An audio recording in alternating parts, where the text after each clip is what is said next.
What's up mga kanlibak? Ito po man din pinaggagawa ko kahapon. Nagluto ako ng paa ng manok at saka nagtinola ng paa ng manok. Tapos nag-food trip. Ito yung mga ginawa ko to kahapon is pagkatapos ko magbawag ng baboy at magbawag ng manok. Ito ang pinaggagawa ko kahapon. May nagtinda kasi ng bulador kahapon eh. Habang nagsasapot si Papa ng puyup ng uhod sa sa lemon. May dumating na nagbebenta ng bulador. Kaya bumili si Papa ng kalahating kilo tapos niya, yung binisled niya, tinanggal niya yung tinik. Boneless siya na Tapos ako naman, sila nag-bisled, ako babad sa suka.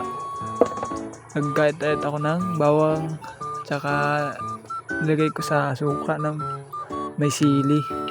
Tapos lagyan ko konting asin, tapos binabad ko dito yung bulador. Ilang piraso din lang yan.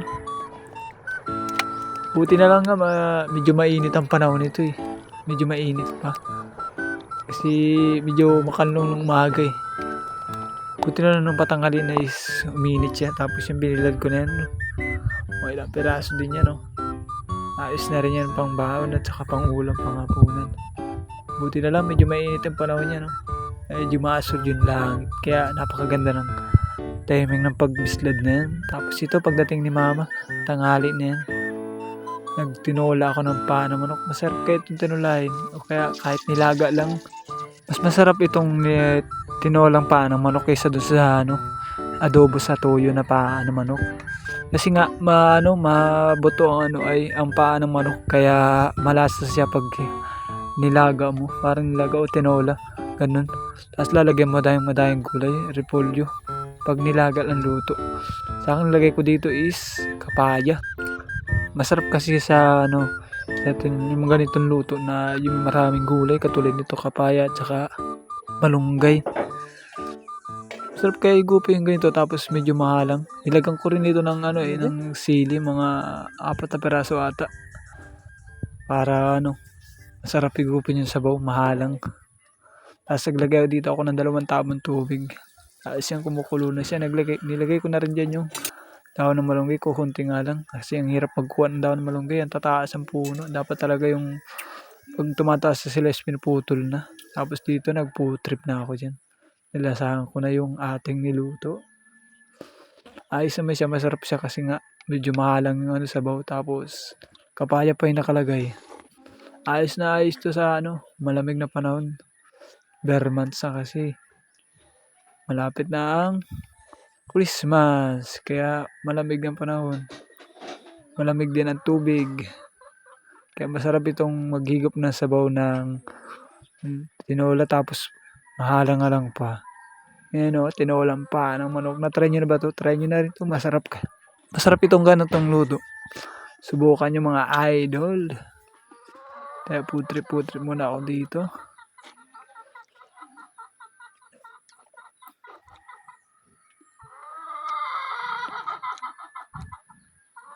Ang kaibahan lang sa paa ng manok guys. Marami din kasing buto ito eh. Kaya medyo mabusisi pag pagkain.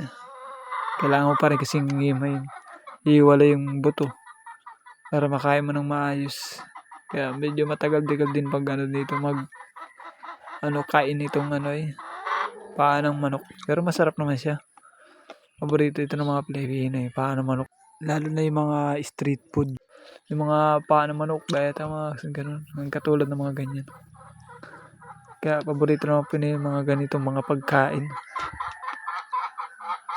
Sustansya kasi. Kahit kukunti rin nakukuha naman dito kasi maraming buto. Paborito pa rin ng Pinoy. Kaya nagputrip lang ako dito mga idol. Napakatagal magputrip niyan. Sarap kasi ngunti nitong paa ng manok. Pinalambot ko to maigi kasi nga hindi kakakain si Papa. Wala kasing ngipin. Sa unahan. Pagkatapos niyan, nagluto na ako nung kalahati nung paa ng manok. Kasi 1 kilo yun eh. Yung kalahati niyan is ginawa kong tinola tapos yung kalahati is inadobo ko sa tuyo. Kasi kaya tanghali is Ilan lang naman kami kumain, 3 lang. Si mama, si papa at saka ako. Kasi yung mga kapatid ko nasa pagpasok. Tapos ito, pwede na rin pang ulam na ng hapunan. Tapos may bislad pa tayo. Ito, kahati na yan. Tapos naglagay na ako dito ng toyo. Ayos din itong ganito kasi pag niluto mo ng lahat, pag yung isa hindi kumakain ng ganun luto, may other choice ka pa. Pwede kang kumain itong adobo kung ayaw mo ng ganun luto.